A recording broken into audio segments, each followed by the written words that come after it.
Hi hello ನಮಸ್ಕಾರ. Rebel ಟಿವಿಯ ವಿಶೇಷ ಕಾರ್ಯಕ್ರಮಕ್ಕೆ ಸ್ವಾಗತ. ನಾನು Siraj Walikar. Bigg Boss season 12 ಆರಂಭ ಆಗಿದೆ.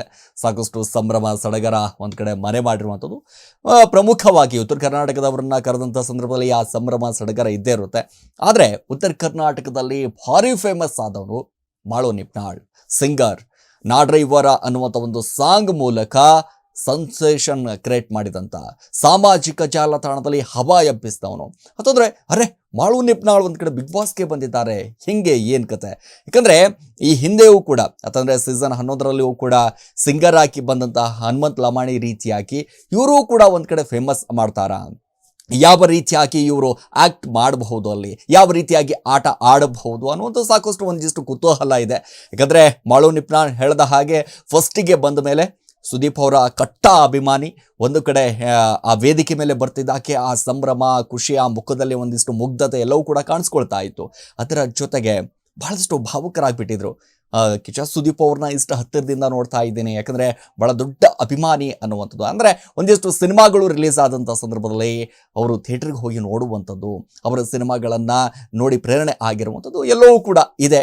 ಅದರ ಜೊತೆಗೆ ಅವರೇ ನಡೆಸ್ಕೊಡುವಂಥ ಬಿಗ್ ಬಾಸ್ ಮನೆಗೆ ಬಂದಂಥ ಸಂದರ್ಭದಲ್ಲಿ ಯಾವ ರೀತಿಯಾಗಿ ಖುಷಿ ಇರುತ್ತದೆ, ಆ ಸಂಭ್ರಮ ಯಾವ ರೀತಿಯಾಗಿರುತ್ತೆ ನೋಡಿ. ಉತ್ತರ ಕರ್ನಾಟಕದಲ್ಲಿ ಭಾರಿ ಫೇಮಸ್ ಆಗಿರುವಂಥ ಮಾಳು ನಿಪ್ನಾಳ್ ಇದೀಗ ಸಿನಿಮಾಗಳಲ್ಲೂ ಕೂಡ ಹಾಡ್ತಾರೆ.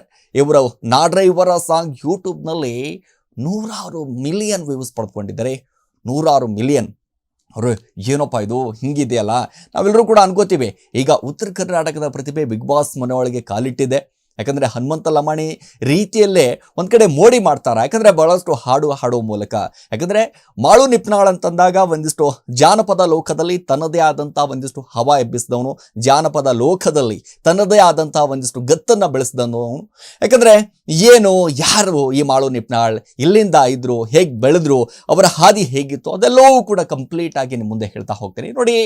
ಈಗ ಬಿಗ್ ಬಾಸ್ ಸೀಸನ್ ಕನ್ನಡ ಏನಿದೆ 11ರಲ್ಲಿ ವೈಲ್ಡ್ ಕಾರ್ಡ್ ಮೂಲಕ ಯಾವ ರೀತಿಯಾಗಿ ಎಂಟ್ರಿ ಕೊಟ್ಟಿದ್ನಲ್ಲ, ಎಂಟ್ರಿ ಕೊಟ್ಟು ವಿನ್ನರ್ ಪಟ್ಟವನ್ನು ಬಾಚಿಕೊಂಡಂಥ ಉತ್ತರ ಕರ್ನಾಟಕ ಮೂಲದ ಗಾಯಕ ಹನುಮಂತ್ ಲಮಾಣಿ ಇದೀಗ ಅದೇ ಮಾದರಿಯಲ್ಲಿ ಬಿಗ್ ಬಾಸ್ ಸೀಸನ್ ಕನ್ನಡ 12ರ ಶೋಗೆ ಉತ್ತರ ಕರ್ನಾಟಕ ಮೂಲದ ಫೇಮಸ್ ಸಿಂಗರ್ ಮಾಳು ನಿಪ್ನಾಳ್ ಅವರು ಈಗ ಕರೆಸಲಾಗಿದೆ. ಹೌದು, ಯಾಕಂದರೆ ಬಿಗ್ ಬಾಸ್ ಮನೆ ಅಂತಂದಾಗ ಯಾವ ರೀತಿ ಆಗಿದೆ, ಯಾಕಂದರೆ ಬಿಗ್ ಬಾಸ್ ಸೀಸನ್ 12ಗೆ ಈಗ ಮಾಳು ನಿಪ್ನಾಳ್ ಅವರು 16ನೇ ಸ್ಪರ್ಧಿ ಹಾಕಿ ಒಂದು ಕಡೆ ಬಂದಿದ್ದಾರಲ್ರಿ. ಯಾರು ಈ ಮಾಳು ನಿಪ್ನಾಳ್, ಅವನ ಹಿನ್ನೆಲೆ ಏನು ಅಂತ ನಾವು ನೋಡ್ತಾ ಹೋದಾಗ ನೋಡಿ, ಯೂಟ್ಯೂಬ್ನಲ್ಲಿ ಭಾರಿ ಸದ್ದನ್ನು ಮಾಡಿರುವಂಥ ಮಾಳು ನಿಪ್ನಾಳ್ ಅವರು ಉತ್ತರ ಕರ್ನಾಟಕ ಮೂಲದ ದೇಸಿ ಗಾಯಕ. ಅಂತಂದರೆ ಬೆಳಗಾವಿಯ ರಾಯಭಾಗದ ನಿಪ್ನಾಳ ಗ್ರಾಮದ ಇವರು ಮಾಳು ನಿಪ್ನಾಳ್ ಅವರು ಇವರು ಹಾಡಿದಂಥ ನಾಡ್ರೈವರ ಅನ್ನುವಂಥದ್ದು ಹಾಡ ಏನಿದೆಯಲ್ಲ, ಸಾಕಷ್ಟು ಸಾಕಷ್ಟು ಸಾಕಷ್ಟು ಸದ್ದನ್ನು ಮಾಡಿತು. ಅದರ ಜೊತೆಗೆ ನೀ ನನ್ನ ಲವ್ವರ ಅನ್ನುವಂಥ ಸಾಂಗ್ ಕೂಡ ದೊಡ್ಡ ಮಟ್ಟದಲ್ಲಿ ಹವಾವನ್ನು ಕೊಟ್ಟಿತ್ತು. ಅದರ ಜೊತೆಗೆ ಅವರ ಕೆರಿಯರ್, ಅವರ ಜೀವನ, ಅವರ ಸಂಪೂರ್ಣವಾದಂಥ ಇಷ್ಟು ದಿನಗಳಾದಂಥ ಎಲ್ಲವೂ ಕೂಡ ಮೆಹನತ್ತನ್ನು ಎತ್ತಿ ತೋರಿಸಿದ್ದು ನಾಡ್ರೈವರ ಸಾಂಗ್ ಮೂಲಕ. ಈ ಸಾಂಗ್ ಸುಮಾರು 250 ಮಿಲಿಯನ್ 50 ಮಿಲಿಯನ್ ವ್ಯೂಸ್ ಪಡೆದುಕೊಂಡಿದೆ. ಸರಿ ಸುಮಾರು ಇವರು ಯೂಟ್ಯೂಬ್ ಚಾನಲ್ನಲ್ಲಿ 2 ಮಿಲಿಯನ್ ಸಬ್ಸ್ಕ್ರೈಬರನ್ನು ಹೊಂದಿದ್ದಾರೆ. ಇವರ ಜನಪ್ರಿಯತೆಗೆ ಸಂಪೂರ್ಣವಾಗಿ ಸಾಕ್ಷಿಯಾಗಿರುವಂಥದ್ದು ನೋಡಿ. ಈ ಸಿನಿಮಾದಲ್ಲೂ ಕೂಡ ಸಾಕಷ್ಟು ಸಾಂಗ್ಗಳನ್ನು ಹಾಡಿದ್ದಾರೆ. ಯಾಕಂದರೆ ಯೋಗರಾಜ್ ಭಟ್ ಅವರ ನಿರ್ದೇಶನದ ಕರ್ಟಕ ಧಮ್ಮನಕ ಸಿನಿಮಾದಲ್ಲಿ ಪ್ರಭುದೇವ್ ಮತ್ತು ನಿಶ್ವಿಕಾ ನಾಯ್ಡು ಅವರು ಡ್ಯಾನ್ಸ್ ಮಾಡಿರುವಂಥ ಹಿತ್ತಲಕ್ಕ ಕರಿಬೇಡ ಮಾವ ಅನ್ನುವಂಥ ಒಂದು ಸಾಂಗ್ ಇದೆಯಲ್ಲ, ಅದನ್ನೂ ಕೂಡ ಹಾಡಿದ್ದು ಮಾಳು ನಿಪ್ನಾಳ್. ಸೊ ಆ ಮೂಲಕ ಚಿತ್ರರಂಗಕ್ಕೂ ಕೂಡ ಹಾಗೆ ಜಾನಪದ ಲೋಕದಲ್ಲೂ ಕೂಡ ಸಾಕಷ್ಟು ಸದ್ದನ್ನು ಮಾಡಿದ್ದು, ಸಾಕಷ್ಟು ಸಂಭ್ರಮಿಸಿದ್ದು ಅದು ಮಾಳು ನಿಪ್ನಾಳ್ ಅವರು. ಅದರ ಜೊತೆಗೆ ಈ ಹಾಡು ಕೂಡ ದೊಡ್ಡ ಮಟ್ಟದಲ್ಲಿ ಹಿಟ್ ಆಯ್ತಲ್ರಿ. ಅದಾದ ನಂತರ ಈಗ 12ನೇ ಸೀಸನ್ನಲ್ಲಿ ಒಂದು ಕಡೆ 12ನೇ ವಯಸ್ಸಿನಿಂದಲೇ ಹಾಡ್ತಾ ಇದ್ದಾರೆ. ಯಾಕಂದರೆ ಮಾಳು ನಿಪ್ನಾಳ್ ಅವರು ನಿನ್ನೆ ಮೊನ್ನೆ ಹಾಡ್ತಾ ಇರೋದಲ್ಲ, ಇದು 12ನೇ ವಯಸ್ಸಿನಿಂದಲೇ ಹಾಡ್ತಾ ಬಂದಿದ್ದಾರೆ.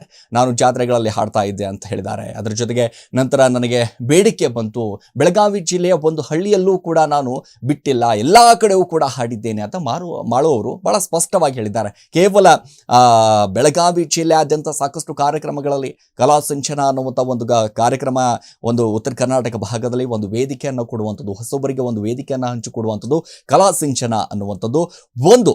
ಆರ್ಕೆಸ್ಟ್ರಾ ಆಗಿರ್ಬೋದು, ಆ ಭಾಗದಲ್ಲಿ ಸಾಕಷ್ಟು ಸದ್ದನ ಮಾಡ್ತಾ ಇರುವಂಥದ್ದು, ಪ್ರತಿಭೆಗಳನ್ನ ಗುರುತಿಸಿ ಅವರಿಗೆ ವೇದಿಕೆ ಮಾಡಿಕೊಡ್ತಾ ಇರುವಂಥದ್ದು ಕಲಾ ಸಿಂಚನ. ಸೊ ಹಾಗಾಗಿ ಮಾಳು ನಿಪ್ನಾಳ್ ಅವರು ಕೂಡ ಅದರಲ್ಲೂ ಕೂಡ ಒಂದಿಷ್ಟು ಗುರುತಿಸ್ಕೊಳ್ತಾರೆ. ಅದರ ಜೊತೆಗೆ 12ನೇ ವಯಸ್ಸಿನಲ್ಲೇ ಹಾಡೋದಕ್ಕೆ ಆರಂಭ ಮಾಡ್ತಾರಲ್ಲ, ಬೆಳಗಾವಿ ಜಿಲ್ಲೆಯಾದ್ಯಂತ ಸಾಕಷ್ಟು ಹಾಡುಗಳನ್ನು ಹಾಡಿದ್ದಾರೆ. ಪ್ರತಿಯೊಂದು ಹಳ್ಳಿಗಳು ಕೂಡ ಹೋಗಿ ಕಾರ್ಯಕ್ರಮವನ್ನು ನೀಡುವ ಮೂಲಕ ತಮ್ಮ ಹಾಡುಗಳ ಮೂಲಕ ತಮ್ಮ ಫೇಮಸ್ ಆಗಿರುವಂಥದ್ದು. ಅದರ ಜೊತೆಗೆ ಯೂಟ್ಯೂಬ್ನಿಂದ ಬಂದಂಥ ಹಣದಲ್ಲಿ ಮನೆ ನಿರ್ಮಾಣ ಮಾಡಿದ್ದಾರೆ. ನೋಡಿರಿ, ಯೂಟ್ಯೂಬಿಂದ ಮಿಲಿಯನ್ ವ್ಯೂಸ್ ಅನ್ನ ಪಡೆದ ನಂತರ ಅದರಿಂದ ಬಂದಂಥ ಆದಾಯವನ್ನ ನನ್ನನ್ನು ಹೊರದೇಶದಲ್ಲೂ ಕೂಡ ಫೇಮಸ್ ಮಾಡಿದ್ದು ನಾಡ್ರೇವರ ಸಾಂಗ್. ಕೇವಲ ನಮ್ಮ ದೇಶದಲ್ಲಿ ಮಾತ್ರ ಅಲ್ಲ, ಟಾಪ್ 10 ಸಾಂಗ್ ಅಲ್ಲಿ, ಅಂತಂದ್ರೆ ಇಂಡಿಯಾದ ಟಾಪ್ 10 ಸಾಂಗ್ ಅಲ್ಲೂ ಕೂಡ ನಾಡ್ರೈವರ ಸಾಂಗ್ ಕೂಡ ಇದೆ ಅನ್ನೋದು ಅದು ನಮ್ಮ ಉತ್ತರ ಕರ್ನಾಟಕದ ಗತ್ತು ಕಣ್ರಿ. ಅದಕ್ಕೆ ಹೇಳೋದು, ನಾಡ್ರೈವರ ಸಾಂಗು ಕೇವಲ ಇಂಡಿಯಾದಲ್ಲಿ ಮಾತ್ರ ಅಲ್ಲ, ಹೊರದೇಶದಲ್ಲೂ ಕೂಡ ಫೇಮಸ್ ಮಾಡಿಬಿಟ್ಟಿದ್ದು, ಅವರಿಗೆ ಹೆಸರು ತಂದು ಕೊಟ್ಟಿದ್ದು ಇದು ನಾಡ್ರೈವರ ಸಾಂಗ್. ಅದರ ಜೊತೆಗೆ ಯೋಗರಾಜ್ ಭಟ್ರು ಅವರು ಕೂಡ ಸಿನಿಮಾದ ಹಿತ್ತಲಕ್ಕೆ ಕರಿಬೇಡ ಮಾವ ಹಾಡು ಕೂಡ ನನಗೆ ಜಾಸ್ತಿ ಜನಪ್ರಿಯತೆಯನ್ನು ತಂದುಕೊಟ್ಟಿದೆ ಅಂತ ಮಾಳು ನಿಪ್ನಾಳ್ ಅವರು ಒಂದಿಷ್ಟು ತಮ್ಮ ಅಭಿಪ್ರಾಯವನ್ನು ಹಂಚಿಕೊಂಡಿದ್ದಾರೆ. ನೋಡಿ, ನಾನು ಮದುವೆ ಆಗಿರುವ ಹುಡುಗಿ ಕೂಡ ಸಿಂಗರ್ ಅಂತಂದರೆ, ನಿನ್ನೆ ಬಿಗ್ ಬಾಸ್ ಮನೆಯಲ್ಲಿ ಒಂದಿಷ್ಟು ಮಾತಾಡುವಂಥ ಸಂದರ್ಭದಲ್ಲಿ ನಾನು ಪ್ರೀತಿಸಿ ಮದುವೆ ಆಗಿದ್ದೇನೆ, ನಮ್ಮ ಹುಡುಗಿಯೂ ಕೂಡ ಒಂದಿಷ್ಟು ಸಿಂಗರ್ ಅನ್ನುವಂಥ ರೀತಿಯಾಗಿ ಅವ್ರ ಕಡೆಯಿಂದವೂ ಕೂಡ ಕಿಚ್ಚ ಸುದೀಪ್ ಅವರು ಒಂದಿಷ್ಟು ಸಾಂಗನ್ನು ಹಾಡಿಸ್ತಾರೆ. ಭಾಳ ಅದ್ಭುತವಾಗಿಯೂ ಕೂಡ ಹಾಡ್ತಾರೆ ಅವರು. ನೋಡಿ, ನಾವಿಬ್ಬರೂ ಕೂಡ ಲವ್ ಮ್ಯಾರೇಜ್ ಆಗಿದ್ದೀವಿ. ನಾವು ಮೊದಲೇ ಪ್ರಪೋಸ್ ಮಾಡಿದ್ದು, ನನಗೆ 2 ಮಕ್ಕಳಿದ್ದಾರೆ. ನಮ್ಮ ಮನೆಯ ಸುತ್ತಲೂ ಕೂಡ ಅಂತಂದರೆ ನಮ್ಮ ಮನೆ ಮಳೆ ಬಂತಂದರೆ ಸೋರ್ತಾ ಆಯಿತು, ಈಗ ದೊಡ್ಡ ಮನೆ ಕಟ್ಟಿದ್ದೇನೆ ಅಂತ ಮಾಳು ನಿಪ್ನಾಳ್ ಭಾಳ ಅಂತಂದರೆ ಆ ಧೈರ್ಯ ಇದೆ ರೀ, ಆ ಖುಷಿ ಇದೆ. ಯಾಕಂದರೆ ಧೈರ್ಯದಿಂದ ಎದ್ದಿದ್ದೀನಪ್ಪ, ಧೈರ್ಯದಿಂದ ನಾನು ಬೆಳೆದಿದ್ದೀನಿ, ಎಲ್ಲವೂ ಕೂಡ ನಾನು ಮಾಡಿದ್ದೀನಿ, ಎಲ್ಲರ ಪ್ರೀತಿ ಎಲ್ಲರ ಆಶೀರ್ವಾದ ನನ್ನ ಮೇಲೆ ಇದೆ ಅನ್ನುವಂಥ ರೀತಿಯಾಗಿ ಒಂದು ದೊಡ್ಡದಾದಂಥ ಮನೆ ಕಟ್ಟಿದ್ದಾನೆ. ಭಾಳ ಅದ್ಭುತವಾಗಿ, ಯಾಕೆಂದರೆ ಚಪ್ರ ಹಾಕಿರುವಂಥ ಮನೆ ಆಗಿರ್ಬೋದು, ಪತ್ರ ಶೆಡ್ ಮನೆ ಆಗಿರ್ಬೋದು, ಮಳೆ ಬಂದರೆ ಎಲ್ಲವೂ ಕೂಡ ಸೋರ್ತಾ ಇತ್ತು, ಅಲ್ಲೇ ಜೀವನ ಮಾಡಬೇಕಾದಂಥ ಪರಿಸ್ಥಿತಿ ಇತ್ತು.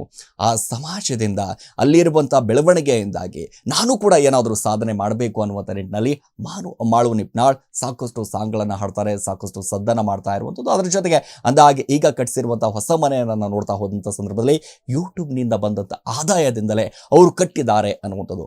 ನೋಡಿ, ಯೂಟ್ಯೂಬ್ನಿಂದ ಸಾಕಷ್ಟು ಜನರ ಜೀವನ ಬದಲಾಗಿದೆ, ಅದೆಷ್ಟೋ ಜೀವನ ಹಾಳಾಗಿದ್ದು ಕೂಡ ನೋಡಿದ್ದೇವೆ. ಆದರೆ ಇದೀಗ ಮಾಳು ನಿಪ್ನಾಳ್ ಬಾಳಲ್ಲಿ ಯೂಟ್ಯೂಬ್ನಿಂದ ಬಂದಂಥ ಆದಾಯದಿಂದ ಮನೆ ಕಟ್ಟಿದ್ದಾರೆ. ಸದ್ಯ ಮಾಳು ನಿಪ್ನಾಳ್ ಒಂದಿಷ್ಟು 16ನೇ ಸ್ಪರ್ಧೆಯಾಗಿ ಬಿಗ್ ಬಾಸ್ಗೆ ಬಂದಿದ್ದಾರೆ. ಭಾಳಷ್ಟು ಖುಷಿ ಇದೆ, ಭಾಳಷ್ಟು ಸಂಭ್ರಮ ಇದೆ. ಉತ್ತರ ಕರ್ನಾಟಕ ಭಾಗದ ಹೆಮ್ಮೆಯ ಗಾಯಕ ಒಂದು ಕಡೆ ಬಿಗ್ ಬಾಸ್ ಮನೆಗೆ ಹೋಗಿದ್ದಾನೆ ಅನ್ನುವಂಥದ್ದು ಸಾಕಷ್ಟು ಜನಕ್ಕೆ ಸಂಭ್ರಮ. ಜೊತೆಗೆ ನೋಡಿ, ಹನುಮಂತ್ ಲಮಾಣಿ ಥರ ಗೆದ್ದು ಬೈತಾನ, ಅಥವಾ ಹನುಮಂತ ಥರ ಎಂಟರ್ಟೈನ್ಮೆಂಟ್ ಮಾಡ್ತಾರ, ಆ ಹನುಮಂತ ಥರ ಒಂದಿಷ್ಟು ಸಾಂಗ್ಗಳನ್ನು ಹಾಡ್ತಾರ. ಯಾಕಂದರೆ ಇಬ್ಬರಲ್ಲೂ ಕೂಡ ಸಾಕಷ್ಟು ವ್ಯತ್ಯಾಸ ಇದೆ. ಹನುಮಂತ ಅಂತಂದಾಗ ಅವ್ರದ್ದೇ ಆದಂಥ ಒಂದಿಷ್ಟು ಮುಗ್ಧತೆ ಆಗಿರ್ಬೋದು, ಅವರದೇ ಆದಂಥ ಪ್ರೀತಿ ಆಗಿರ್ಬೋದು, ಅವರದೇ ಆದಂಥ ಫಾಲೋವರ್ಸ್ಗಳಾಗಿರ್ಬೋದು, ಸಾಕಷ್ಟು ಜನ ಇದ್ದಾರೆ. ಆದರೆ ಮಾಳು ನಿಪ್ನಾಳ್ ಇತ್ತೀಚಿನ ಭಾಗದಲ್ಲಿ, ಅಂತಂದರೆ ಬೆಂಗಳೂರು ಭಾಗದಲ್ಲಿ ಆಗಿರ್ಬೋದು, ಉತ್ತರ ಕರ್ನಾಟಕ ಭಾಗದಲ್ಲಿ ಮಾತ್ರ ಫೇಮಸ್ ಆದವರು. ಬಟ್ ಈಗ ಇಡೀ ಕರ್ನಾಟಕಕ್ಕೆ ಫೇಮಸ್ ಆಗಬೇಕು ಅಂತಂದಾಗ ಅವರ ಮುಗ್ಧತೆ ಯಾವ ರೀತಿಯಾಗಿದೆ ಮೊದಲೇ ಹೇಳಿಬಿಟ್ಟಿದ್ದಾರೆ. ಒಂದಿಷ್ಟು ನನಗೆ ಸಿಟ್ಟು ಜಾಸ್ತಿ ಇದೆ ಅನ್ನುವಂಥ ಕಾರಣದಿಂದಾಗಿ ಆ ಸಿಟ್ಟು ಒಂದು ಕಡೆ ಮೈನಸ್ ಆಗುತ್ತಾ ಅಥವಾ ಒಂದು ಕಡೆ ಪ್ಲಸ್ ಆಗುತ್ತಾ, ಯಾವ ರೀತಿಯಾಗಿ ಸ್ಪರ್ಧಿಗಳ ಜೊತೆ ಗುದ್ದಾಡ್ತಾರೆ, ಯಾವ ರೀತಿಯಾಗಿ ಅವರನ್ನು ಮ್ಯಾನೇಜ್ ಮಾಡ್ತಾರೆ, ಯಾವ ರೀತಿಯಾಗಿ ಅವರು ಕ್ಯಾಪ್ಟನ್ ಆಗ್ತಾರೆ, ಯಾವ ರೀತಿಯಾಗಿ ಅವರು ಕಪ್ ಗೆಲ್ತಾರೆ ಅನ್ನೋದನ್ನು ಕಾದು ನೋಡಬೇಕಾಗಿದೆ. ಇದಾಗಿತ್ತು ಇವತ್ತಿನ ವಿಶೇಷ. ನಿರಂತರ ಸುದ್ದಿಗೆ ನೋಡ್ತಾ ಇರಿ ರೆಬಲ್ ಟಿವಿ.